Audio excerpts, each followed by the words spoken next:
I was going to do a video about the Republicans who have been caught asking for pardons from Donald Trump after the failed coup of January 6th, the January 6th big lie they were pushing. But unfortunately, I have to delay that video from some other time because by now all of you have heard the Supreme Court, in their insane wisdom, has decided to overturn Roe v. Wade.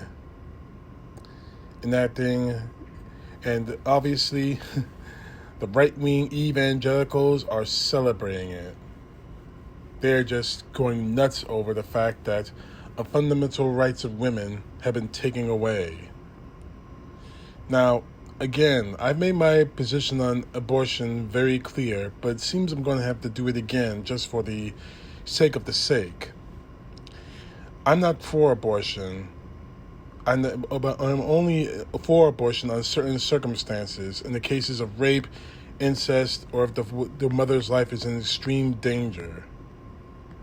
However, I am not going to bash someone in the head with a Bible, with my biblical beliefs because I don't believe in abortion.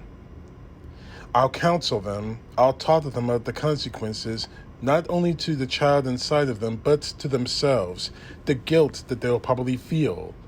I will give them options that evangelicals have never given anyone.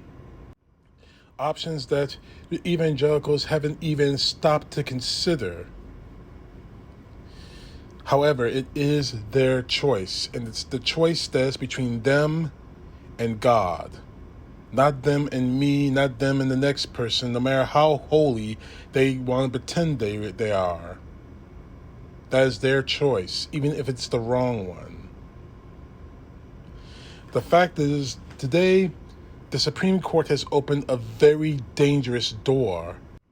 We also heard an opinion from Clarence Thomas, who's now the subject of a possible investigation into his wife trying to overturn the 2020 election, but that's an argument for later on, that he wants the Supreme Court and the country to reconsider, his words, reconsider contraception and same-sex marriage rulings.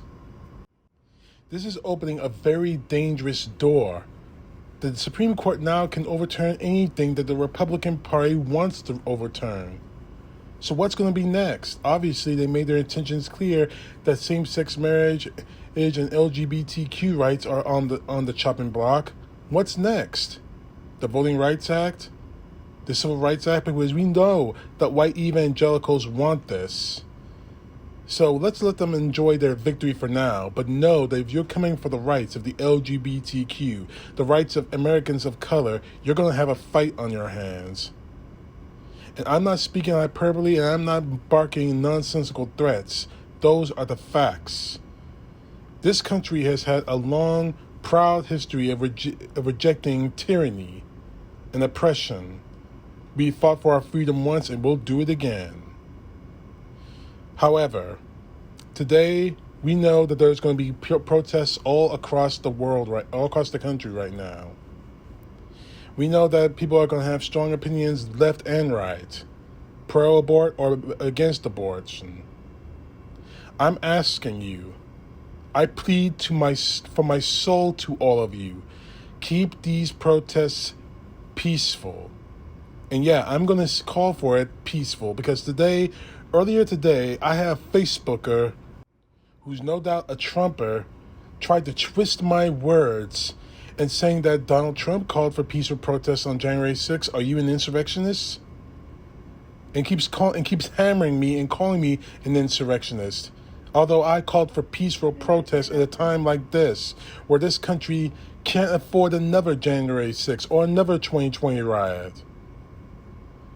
So I'm begging you, from my soul, please keep these protests peaceful. Right now, we only need to fight with our votes. Organize people, talk to people between now and November, because we are literally in a fight for our country's survival, our nation's survival.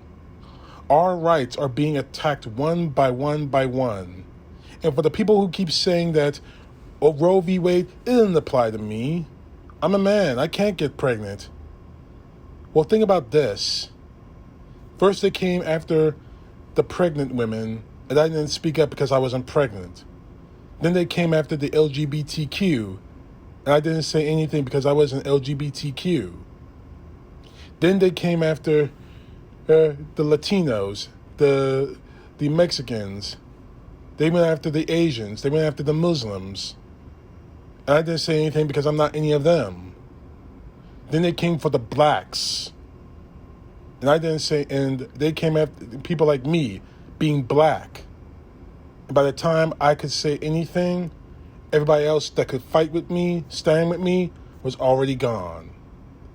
Don't think this will stop with abortion, because it won't. These people are serious and dead set on pushing this country back to the 1950s, where black people had no say in their lives, where women had no say in what happens to their bodies. Don't let it happen. I beg to you from my soul, protest peacefully. Fight with your votes. CTP, know the truth. God bless. Peace to the left, justice to the right.